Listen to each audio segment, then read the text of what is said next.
Here we're showing the occlusal view of the incision made with the tissue punch. The soft tissue is simply removed with a curette. The tissue plug determines the depth of soft tissue at this site. Here's an occlusal view of the incision and initial osteotomy site made with the Lindemann guide drill. Nice, clean, very, very little blood in the area. Here I'm simply using a perio probe to determine the tissue height in that area. And we're a little less than 3 millimeters of tissue height. These next three slides demonstrate the next size drill, which is a 2.2 diameter twist drill, is used to establish the depth, or final depth of the implant.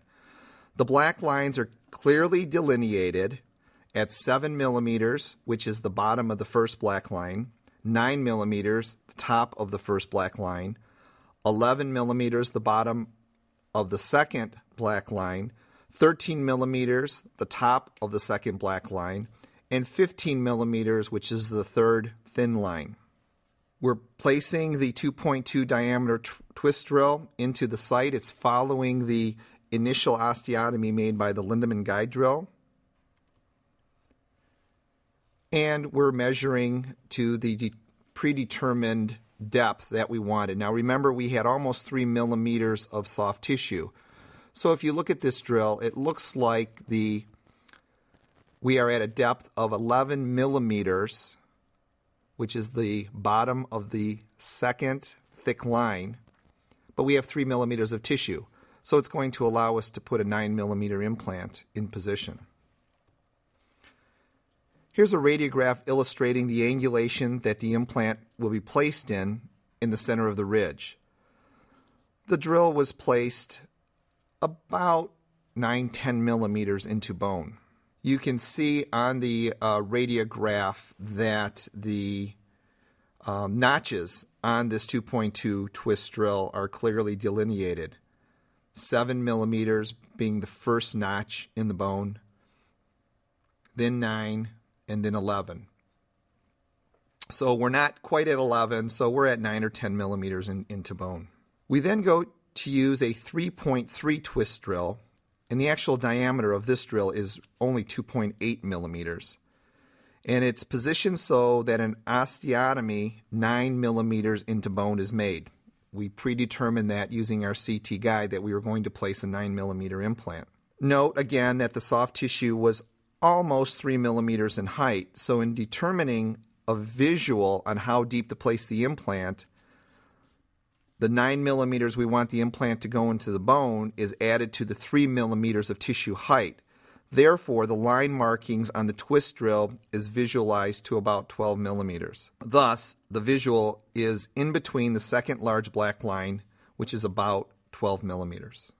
In here again, we're looking at the radiograph of the 3.3 millimeter twist drill in the site. Note the notches of the drill itself. The first break is at 7 millimeters. The second indentation is 9 millimeters. And this was intended to be our final depth, just at the floor of the sinus. So we're in really nice position here. We then go to a 4.1 millimeter twist drill with an actual diameter of about 3.5 millimeters. We are drilling at about 1200 RPMs during these procedures. And the same procedure is done. We go to the proper depth. A radiograph is taken with the 4.1 millimeter twist drill in ideal position at 9 millimeters of depth. Here's the external packaging of the Cybron implant system. You can see that we're going to be using a 4 millimeter by 9 millimeter long Cybron Pro XRT implant. The internal packaging of the Cybron implant system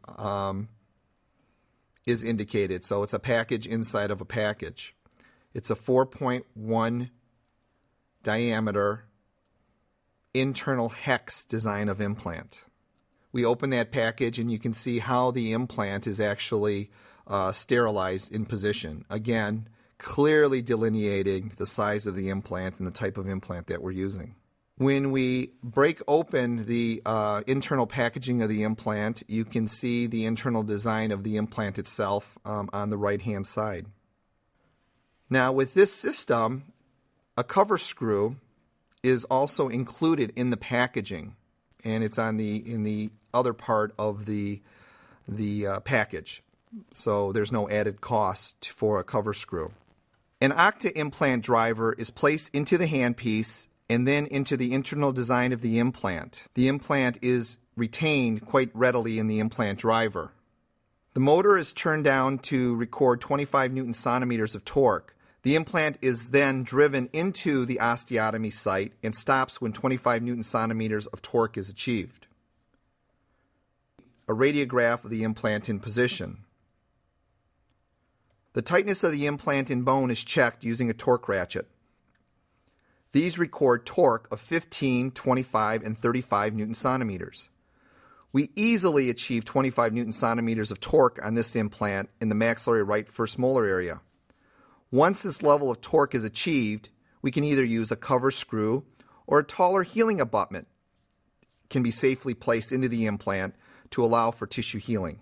Because we achieved 25 Newton centimeters of torque in the implant in the bone, I decided to use one of the taller healing abutments to be placed in the implant to allow the tissue to form around it. This will eliminate the need for any secondary surgical intervention because the implant will not bury.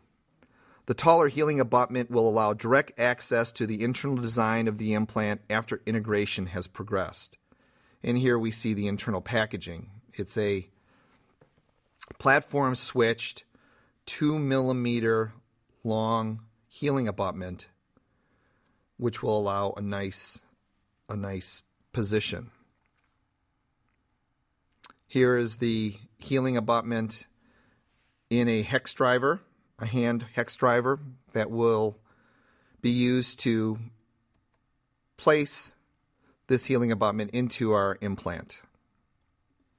This is an occlusal view of the implant in position immediately after placement through the tissue. You can see there's very little bleeding, very little trauma. The healing abutment is placed into the internal design of the Cybron implant, tightened. Here we'll go back and use our torque ratchet to place our healing abutment into the implant at 15 Newton centimeters, which will prevent any loosening during the healing phase. And here we can see the healing abutment in position, very little or no bleeding, no sutures were required. This is a very non-invasive treatment. Facial view of the same. Here we're showing a radiograph of the Cybron Octa implant in position immediately after surgical placement. Note the platform switching design of the healing abutment. Here we see the tissue healing around the healing abutment after 4 months of integration. The patient had no symptoms postoperatively and only took a Tylenol for discomfort the day of surgery. It is an amazing technique, an amazing surgery, and very, very well received by our patients.